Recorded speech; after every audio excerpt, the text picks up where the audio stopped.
palavra do deputado do PSL de São Paulo, Eduardo Bolsonaro. Senhor presidente, quanto tempo eu tenho? Secretaria marca 5 minutos. 15? Não, 7 minutos que Vossa Excelência é Tá suplente. bom. Senhor presidente. Membro suplente. Perfeito. Se nós fizermos uma análise macro, senhor presidente, a gente vai ver aqui, por exemplo, a esquerda ela domina as universidades. Nós vimos aí a quantidade de pessoas que foram agredidas só por estar com a camisa do Bolsonaro ano passado, um deles na Universidade Federal do Ceará. Teve o caso da UNB, do garoto que só estava com a bandeira da monarquia, literalmente caiu na porrada na universidade, né, o pessoal do Paz e Amor. Os jornais, a maioria deles esmagadora, né, digo aqui, dos grandes jornais, são críticos, para ser eufemista, com o governo Bolsonaro, também tem o viés de esquerda. O cinema nem se fala. O cinema, o PT, via Lei Rouanet, comprou todos os artistas. Hoje em dia, quem puder assistir aí no YouTube, os perrengues que o Josias Teófilo passa apenas por tentar encampar um vídeo sobre o Olavo de Carvalho ou qualquer de suas obras em uma universidade, ou indicações para festivais, e não consegue. Os sindicatos nem se fala, o domínio da esquerda é completo. Não existe sequer uma notícia que eu tenha conhecimento, pelo menos, de um sindicato que tenha um viés de direita, um viés conservador. Os movimentos sociais, né? Cito aqui, por exemplo, o movimento feminista. A gente lembra que os protestos, inclusive com uma mulher defecando numa foto do Jair Bolsonaro em praça pública, uma professora, lamentavelmente, do meu estado de São Paulo, fazendo esse tipo de ação, enquanto que quando Lula fala as mulheres de grelo duro, nenhuma feminista fala nada. O movimento negro também, inclusive. Esse ano, junto com o príncipe Luiz Felipe Zorlens Bragança, deputado federal, fizemos uma sessão solene para celebrar o fim da escravidão, uma homenagem à princesa Isabel, e fomos interrompidos no meio por um movimento negro que chegou junto com parlamentares de esquerda. Só que só tem um flanco que a esquerda não domina. Que flanco é esse? É a internet. É por isso, Alan, que a gente tem aqui 62 mil assassinatos por ano. Ano passado, diversos órgãos noticiando um recorde de estupros contra mulheres. Nós temos oficialmente, ou tínhamos, 13 milhões de desempregados. Mas o que está dominando os debates? Fake news. O problema são os memes. É inacreditável que o povo se preste a pagar os nossos salários para discutir esse tipo de tema. Então, senhor presidente, nesse sentido, eu venho aqui dizer, né, até parafraseando os brasileirinhos, que o Frota disse que não gosta, né? Eu adoro, inclusive indico brasileirinhos. Eles fazem que diante desse tipo de embate, a gente deve, na verdade, a fazer meme. E eu sou favorável que se mantenha o anonimato. Sabe por quê, senhor presidente? Se nós não tivermos o anonimato, outras pessoas serão intimidadas com essa atitude de trazer o Alan aqui. O Alan não veio aqui para prestar esclarecimentos e para melhorar, desfazer fake news, não. O Alan veio aqui com uma maneira de intimidar todos aqueles que apoiam Bolsonaro. Eu não tenho a mínima sombra de dúvida com relação a isso. É como os próprios brasileiros falam, né? Os caras estão te dando porrada, aí fica lá, mostra a cara, mostra a cara. É o mesmo que dizer, tira o colete à prova de bala que eu quero dar um tiro no meio de você. Ficam perguntando aqui, Alan, você tem contato com tal pessoa? Alan, você tem contato com aquela pessoa? Por quê? Porque aí amanhã eles vão vir aqui e vão chamar todo mundo. O apetite deles é tão grande que eles estão querendo chamar todo mundo que assinou o Apoia-se aqui para o Terça Livre. E essa estratégia, senhor presidente, não se resume aqui ao meio político, não. Se nós olharmos a grande imprensa, por exemplo, nada tira da minha cabeça a Folha de São Paulo. Fez o GPS ideológico da Folha. Um mapeamento do Twitter para saber quem é que está na extrema direita, na extrema esquerda e no centro. Balela, senhor presidente, isso é o código passado para que essas pessoas sejam perseguidas. O Estadão não ficou para trás, não. O Estadão fez a lista jacobina da rede bolsonarista. A que ponto que chega a nossa imprensa? E olha só quem é que faz o fact-checking. Quem é que faz a checagem para dizer o que é verdade ou não no Facebook? Sabe quem que é? O Estadão, que tem um contrato com o Facebook para fazer esse fact-checking. Senhor presidente, eu gostaria de afirmar aqui, prezada relatora Lídice da Mata, eu entendo até como legítimo o anseio de alguns deputados aqui. Mas a gente não pode se deixar levar por isso e colocar uma pessoa para controlar a internet. Porque hoje pode até ser que eu goste dessa pessoa. Se ela for indicada pelo governo Bolsonaro, pode ser que eu goste dessa pessoa. Vamos fazer um exercício mental aqui. Será que o pessoal da esquerda gostaria de que a pessoa que controlasse o que é verdade ou mentira fosse o Carlos Bolsonaro? Os senhores provavelmente vão dar até risada disso.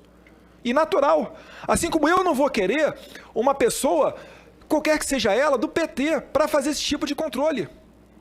A melhor pessoa para fazer esse controle é o próprio cidadão. Vou exemplificar aqui. Muito se falou aqui da questão da fake news da suástica, né? Que inicialmente a notícia era: pessoas que apoiam Bolsonaro pegaram com uma faca, seguraram uma pessoa que era contra o Bolsonaro e desenharam uma suástica nazista no corpo dessa pessoa. Saiu a notícia. Até a Manuela Dávila, candidata a vice na chapa do Haddad, compartilhou essa notícia. Perfeito.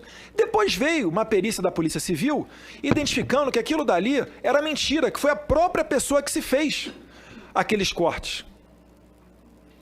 Eu não quero que a Manuela Dávila perca a liberdade dela para falar esse tipo de baboseira. Agora, tem que ser permitido que o Terça Livre, por exemplo, venha e coloque isso em público, porque a depender da Folha, do Estadão e do Globo, não vai mostrar. Consegue perceber como é que não pode sequer haver um contra? A gente está falando da Globo, da Folha, do Estadão contra o Terça Livre. Não pode haver um contra. E vale aqui a pena sempre fazer um parênteses que eu sempre abro, nunca generalizar. Existem bons jornalistas dentro do Estadão, dentro da Globo News. Eu nunca generalizo. Seguindo aqui adiante, linchamento. Alguém falou, acho que foi até o Marco Feliciano, quem quiser entrar na vida pública tem que ter o couro duro, porque é difícil aguentar mesmo. O Feliciano citou o caso da Comissão de Direitos Humanos. Eu lembro do vídeo do avião, o pessoal dando tapa na cabeça dele, outras cuspindo. Eu lembro, porque eu acompanhava a vida dele, os problemas que as filhas deles tiveram dentro das universidades. Isso daí é tratado até com certa normalidade. O problema é o Alan, o problema é a fake news. Mais recentemente, né, a Isto É fez uma matéria dizendo que eu paguei a minha lua de mel com fundo partidário. E soltam isso. Eu quero colocar alguém para censurar Isto É? Não, mas eu quero ter o direito de falar que isso daí é uma reportagem lixo. Que isso daí é um vagabundo que está se acobertando atrás do sigilo da fonte para poder soltar esse tipo de coisa. No mesmo momento que eu fiz, printei a tela do meu celular, do Internet Bank do Banco do Brasil e botei as faturas do meu cartão de crédito. Paguei em 9 parcelas ainda o bendito voo. Ainda faltam 2 parcelas para terminar o voo da lua de mel. E para além disso, senhor presidente, vou demorar não. Revista Época. Uma pessoa, dito jornalista, se passou por alguém precisando de auxílio, de ajuda, contratou os serviços da minha esposa, que é psicóloga e coach, fez 5 sessões. No final, falou para ela: olha, eu sou jornalista, você quer falar alguma coisa? Que eu vou publicar amanhã todas as conversas que nós tivemos. Isso é jornalismo, senhor presidente? Eu nunca vi o Terça Livre fazer isso, nunca. Talvez tenha se equivocado em alguma matéria, como qualquer um de nós aqui já pode ter feito. Ou provavelmente fez sem querer. Não são eles que estão sentados aqui nessa posição como se fosse banco dos réus. Então é esse o esclarecimento que nós temos que ter. E a melhor pessoa para saber o que é certo e o que é errado é o próprio leitor. Por exemplo, Carta Capital, Brasil 247, eu nem leio direito, porque eu sei que ali é um viés de esquerda profundo. O problema é a Globo, é o Estadão, é a Folha, que não se diz nem de direita nem de esquerda e fica soltando esse tipo de coisa para dar porrada no governo Bolsonaro com ares de isenção. Mas tem todo o direito deles. Não cabe a nós aqui fazer uma lei para censurar. Então eu pergunto aqui ao senhor Alan, diante desse cenário, se o senhor se sente perseguido por demonstrar o seu pensamento e as ideias em que acredita. Segunda pergunta, o senhor já foi vítima de fake news por parte dos militantes de esquerda que discordam da sua opinião? E para finalizar, agradecendo, senhor presidente, a benevolência de vossa excelência. O senhor tem conhecimento de financiamento realizado pela SECOM com alguns blogs à época do governo Dilma e Lula? Havia influência no debate público à democracia? Eu pergunto isso até porque o Brasil Paralelo fez uma matéria demonstrando a blogosfera e indo nesse sentido, dizendo que como que era feito esse tipo de financiamento. E a imprensa, Alan, pode ficar tranquilo, eles estão desesperados, a grande imprensa, porque eles ainda não sabem como migrar para a internet. Você pega perfis, por exemplo, do Joaquim Teixeira, que anteontem teve a 15ª derrubada do Twitter, e faço questão de falar hoje, o perfil dele no Twitter é Joaca Teixeira. Você olha, um Reinaldo de Azevedo, o cara tem nem uma dezena de retweets ou de curtidas, depois de 1 hora de postado que ele quiser. Você vai no Joaquim Teixeira, é um show. É uma montanha de retweets. Então eles ficam perdidos nisso, não sabem como fazer. Aí faz GPS, faz fact-checking, chama aqui o Terça Livre para essa CPI. É o que eu tinha a considerar, senhor presidente. Muito obrigado. Com a palavra, o depoente. A primeira pergunta era se eu já fui vítima, né?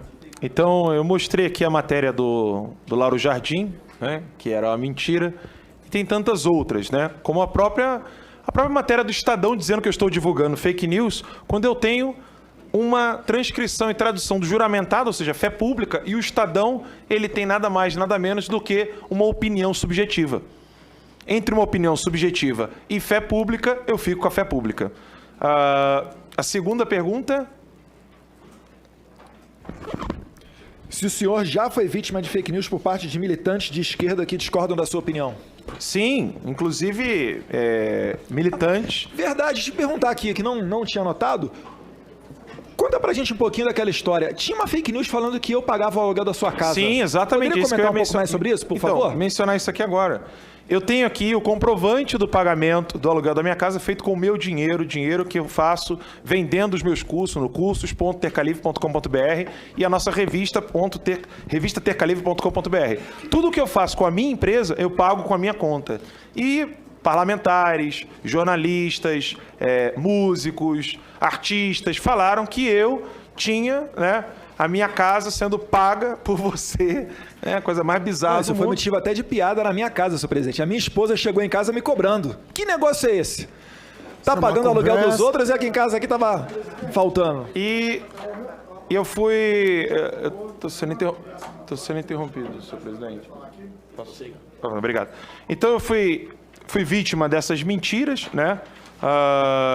Inclusive de manipulação de cortar trechos de vídeo, sem contar deixar o desenrolar da narrativa, como essa daqui, né, que a pornografia pode ser prejudicial ao cérebro, né, que tanta gente gosta de usar contra mim. Isso aqui é uma matéria do Globo, mostrando como que a pornografia pode fazer mal ao cérebro. E os deputados que não gostam de mim ficam citando isso em trechos de vídeo curto e sempre me atacando.